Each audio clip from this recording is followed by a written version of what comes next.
Hello and welcome to my channel. This is a very powerful video I want to share with you. Please stay tuned to the end. Ndi Igbo, are we not losing it as a people?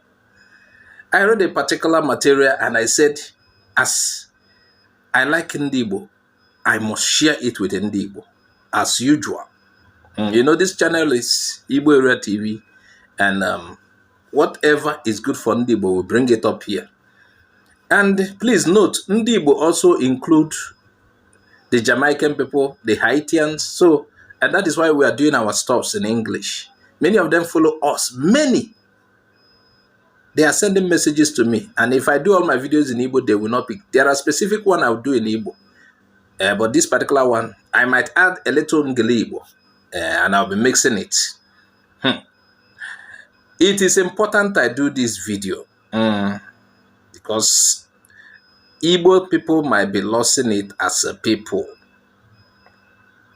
We might be missing it. I was having a conversation with someone recently, based on this report now, please note. An Igbo man, and he told me something that broke my heart. He said, if Biafra doesn't come, I might be buried abroad. Why? He said, because his children have no connection with the Igbo land. No strong bond with whom? They grew up abroad. They don't speak the language that is Igbo language. They don't even feel anything for their father's land. These were children born abroad. Some of them have never come to Nigeria before, or to an Igbo. He's Anobi. Some part of us say Anobi. Some say Aniobi. They are all the same. Igbo na no. Now, his Aniobi, his ancestral land might be empty forever. He even thought of building a playground on it,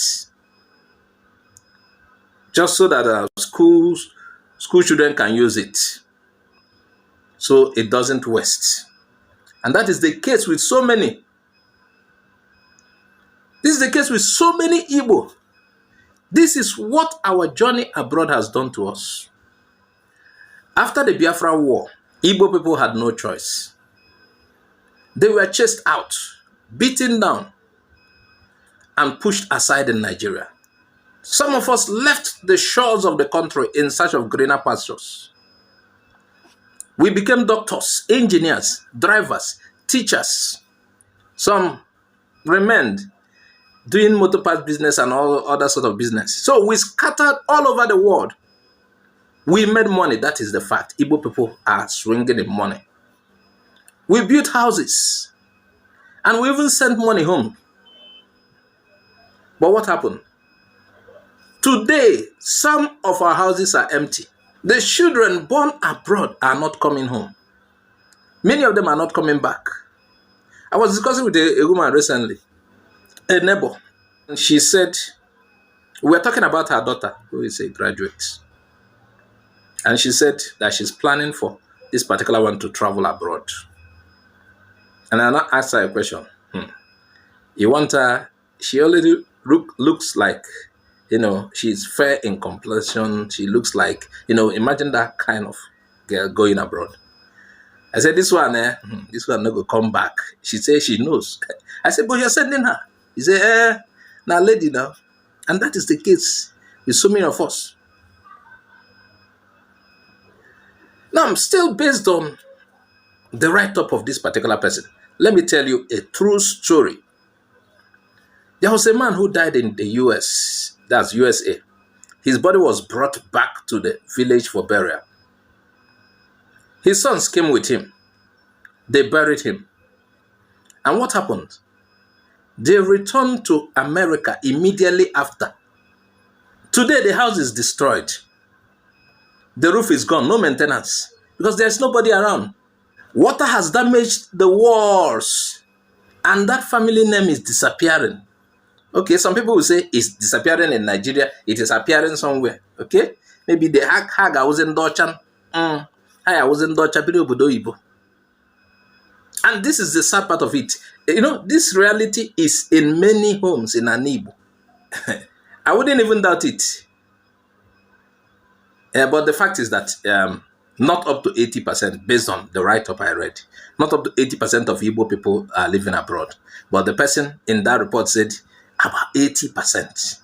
But that is not the case. A lot of Igbo people are still living in Igbo, actually. But we're talking about those ones abroad. There are still many abroad, but not to be compared with those home. Their children may never return.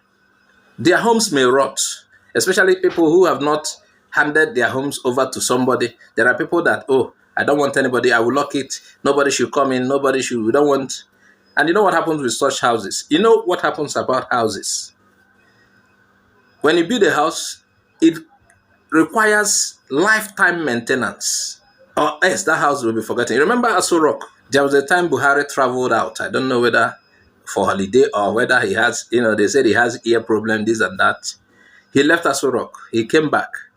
I had everything changed. Aso Rock, rats were living in Aso Rock for those moments he left. And remember, somebody who is living for a very long time, their children may not return. Their homes will rot. Their names may disappear. But like I said, their names may disappear but appear somewhere else. Their names may disappear in Nigeria but appear, they become a citizen of abroad. And guess what?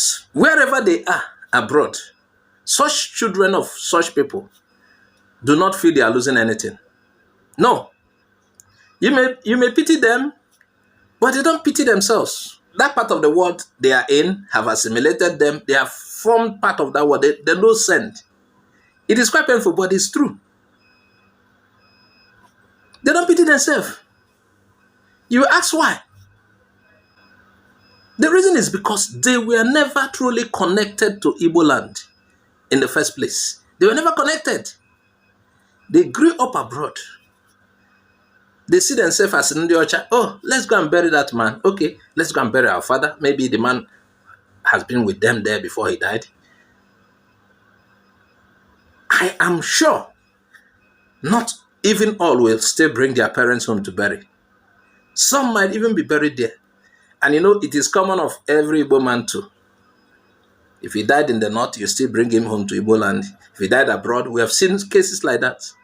But don't be surprised, some will be buried there. I'm not trying to blame anybody, but I'm telling you reality. So who do you blame? You don't blame such children. This is where, should I say, where they are fixated, where they have spent part of their life. And the problem is, according to this particular report, the person said, who started this? Who is to blame? The British started it. And he gave reasons. They mixed us with the North through forced amalgamation. They made sure we were marginalized. They made sure we were mistreated and silenced in Nigeria. They made life hard for anyone bearing Igbo name. So more of your young men and women started running out, looking for peace, dignity, and opportunity elsewhere. That is the case. But now, what they found outside is making them forget who they truly are. Because you know that those places they are in are fixed. Constant electricity, unlike in Nigeria, that gives several countries electricity, and those countries are having electricity, but Nigeria does not have constant electricity. Life there is better, easy, simple, sweet. So they have seen, you cannot compare life there to Nigeria. So they have seen, just like saying, Afife Kubi Eloba. They wouldn't want to come back. Who would want to come back and experience this lack of electricity? So that is the crisis, according to this report. It's a crisis. It's an emergency, and we must act now. Unless you want to turn to Onyocha. If you come here to complain that you want to turn to Onyocha, okay, I'm not talking to you. Before some people will want to stone me. If you want to turn to Onyocha, okay. But if you really see sense with what I'm saying, then we must act now. We must teach our children who they are. We must show them where they come from. It is possible. Let them grow in Igbo land. Let them attend primary and secondary school here before going back abroad. Let them touch the soil. Let them climb mango trees here. Let them dance to our local drums. Let them speak our language. And that is the only way we'll feel connected tomorrow. That is the only way they will want to come back and stay, because they have had a connection with this place. Because, let me tell you the truth, a child who has never been to the village will never call it home. You, the parent, might be dreaming of being buried in Igbo land. You want to be carried back to your soil. You know, some people make such arrangements. We just lost an Igbo elder, Mike Ejaga, and prior to his death, he has told them, the moment he dies, let them bury him, no ceremony, this and that. That's how people, you know, directions people give before they die. And some of us too, maybe we have gotten to old age, we tell our children, when we die, take us back home. You feel safe, your body will return to Igbo land. You know that it is part of our culture, we would like to return, you know. But what about your child? Your child could have paid for a burial plot in Canada or London. You want to be buried in Nigeria when you die. He wants to end up in Obodo Igbo. And let me tell you, unless you are those that like, oh, I'm tired of this particular Igbo land, I want to remain abroad for the rest of my life. If you are people like that, we're not talking to you. But if you really want a change, want your children to connect to their land, you must act now. If you don't want your name to disappear, you must act now. If you don't want your home to disappear, you must act now. If you don't want your legacy to vanish, you must act now. You know, we have become global, but in process, we are losing our roots. It is time to return. Even if not physically, return emotionally, spiritually, culturally. Now here are key questions. What will Igbo village look like in 50 years? Will there be anyone left to clean our graves? Can a people survive without connection? What can we do? What can we do? We should start a family homecoming tradition. Visit your village with your children. Make them learn Igbo. Even if it is one word a day, that is enough to start. You could teach them Bia today. You teach them Gaba tomorrow, or Jebe, or Poba. You understand? Let them learn a word a day. Make them learn Igbo. Like I said, even if it is one word a day. Build a project on your land. Even if it is a library or playground, build it. Teach your family tree. Let your children know your village, your people, your history. I remember back in those days, we lived in the north, we were born in the north. We used to go to several northern villages to buy food, villages, because we live in the city in the north. I remember how our father will, while driving through, traveling to those villages, our father will be asking us several questions or teaching us certain things about our ancestry. That's the time he take out to teach us a lot of things, and we learned a lot. This person gave birth to this person gave birth to 4 male, 1 female, and this is the last, this is the first. We learned a lot. Make out time with your children. Teach them your family tree, like I said. They should know your village, your history.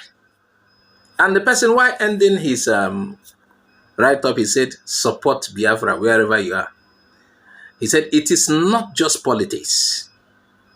It is about identity and survival. We already lost millions in slavery. And that is why you had people like Haiti, Jamaica. And we are losing more. During this, the days of slavery, black people lost so many families. You cannot connect, but you will not know exactly this is this. Though some of them are going through DNA tests, but it is not enough to connect. Yes, they could say, we are from here, but which home from here? Which home? And they feel bad. We saw Jamaicans, Haitians, they come, they meet with Ohanese and the rest of them. Even during Igbo Day, you see them in overseas. They want to connect back to their lineage. They feel sad. They can't exactly trace, this is our family root, but we know we are from here. A lot of millions were lost during those days, and we're losing more now. We're not losing to chains, but to self-accepted cultural extinction. Self-accepted cultural extinction. Let us not become people with no past and no future. Let us wake up. Let us return. Let us rebuild. Because if we don't, one day the world will ask. One day the world will ask, what happened to the Igbo? And there may be no one left to answer. But the fact is that we will not all empty into what is called abroad. A lot of people are here, and we are more at home than abroad. But we're talking about those who are living, as if somebody would say they are living in droves. And we're not against seeking greener pastures abroad, please note. We're only advising, do it like this, so that they can reconnect back, they can connect back to where they come from. This material was written by Ekere Ọrụ Eke, the Igbo Eye 2025, at Igbo History Facts at Radio Biafra Live. Thanks for watching. I'm Azuka OJ. Please share this video widely. Subscribe if you have not subscribed to Igbo Area TV. Ngwano, ka emesiano.